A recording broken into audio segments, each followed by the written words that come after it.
Hello again, I am Blunty, and in today's irregularly scheduled dose of digitally delivered audio-visual information, that'd be this YouTube video, 3 different products all designed to prop up your smartphone, including one with tripods in mind. First in line is the Podprop, a recently successful Kickstarter project. Its design and construction are elegantly simple. It's basically just a little chair-like object made from some quite tough foam rubber stuff, and there's really little else to be said about it. I've got to be honest, it supports devices in portrait and landscape orientations and sizes up to something like a PlayStation Vita. Very useful for a desk stand when you're not using your phone or for when you're viewing videos. It's nice and stable, and it has in fact earned a permanent place at my work desk, and my iPhone lives in it whenever it's not in my hand or my pocket.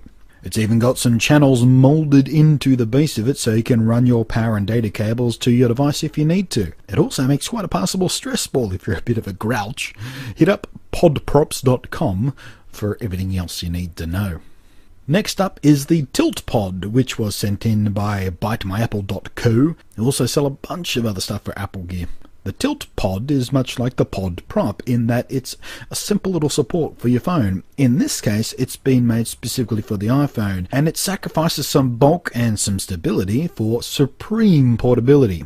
It consists of 2 components, the base, which has a nice grippy rubber bottom to stop it sliding around on most surfaces, and a little clip base thingy which attaches with a strong magnet to the base in a sort of ball and socket type arrangement, which lets you then clip in your phone and angle it to your liking. It'll do so in portrait mode, but it has to be said it's much more stable in a horizontal landscape type arrangement.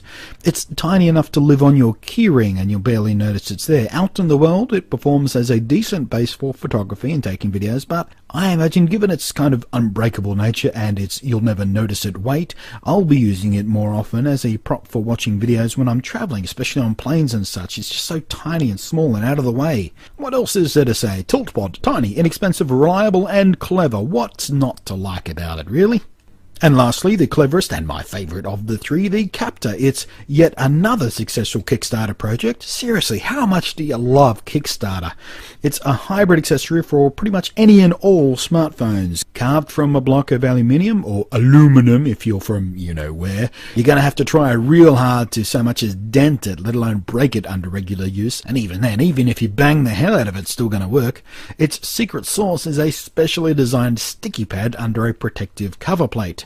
Carefully crafted to give a secure grip but without leaving behind any crud, residue or stickiness on your expensive smartphone surfaces. And aside from being able to sit there and prop up your phone for viewing videos and whatnot, its main purpose in life is to serve as a tripod mount. On the bottom you'll find a standard 1/4-20 thread so you can slap it on any and every standard tripod out there, or tripod-like device. That sticky stuff sticks more than securely enough to hold your phone at any and every angle. Landscape, portrait, it doesn't care, even upside down. And I'm not going to ask you to take my word for the strength of that sticky bond, I'm going to show you. So there you go, you can believe me when I say unless you deliberately peel your phone off, it'll take a hell of a wallop to dislodge it from the Capta, and by that point your phone will probably be broken before it even hits the ground anyway. But hey, I hear you thinking with my mighty psychic powers, if it uses a sticky pad, what happens when dirt, hair and crud inevitably get stuck to it? Well, let's find out by covering it in crud, dirt and tree bark and probably some puppy poop, and there's probably possum piss in there as well. I am underneath a tree after all. The footage you're watching now was in fact the very first time I even tried this, but the Capta people assured me it was a quick wash in some water and it'll be back to good as new, so I gave it a quick squirt with a public drinking fountain, let it dry in the sun for a couple of minutes and, well, it looks clean again, but how much of that stick stuck around after all that abuse? The answer, my friends?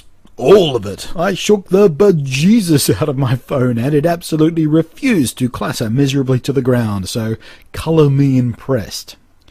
The Capta also has a little channel carved out of the bottom. It's for routing your power cable through so you can keep the juice flowing and take the strain off the connection if you're on a long shoot or something. That's thoughtful. Regular viewers may be wondering by now how I rate it against the product I recently reviewed, which does much the same job of mounting pretty much any camera phone you can name to a tripod. And that'd be this little guy, the Slingshot. And there is a bit of a difference. Because of the nature of the adhesive pad that Capta uses to secure your device, if you use a case that has a coarse texture to it, or your phone itself or the case you're using has a more curved profile, then thanks to physics the stick won't be stuck quite as strongly because it'll be making contact with less surface area. So while in most circumstances it'll hold tighter and stronger than the slingshot, which relies on friction to grip your device, the slingshot is a bit more adaptable to different designs and cases. So when it comes down to it, choosing between the two, well, both do a superb job at the same kind of task. Just make the choice based on what your highest priority is, really. You can't go far wrong with either one as far as I'm concerned. So there you go, 3 very handy and inexpensive accessories well worth owning for your smartphone. Oh, and I just happen to have a spare brand new Capta to give away, so leave a comment on this video telling me which smartphone you use for photography and video, or which one you wish you had, and do so before the 27th of June, that's in a week from when this video goes live, to be in the running to score the shiny slab of sticky goodness. Thanks for watching, I am Blunty, and I'll catch you next time.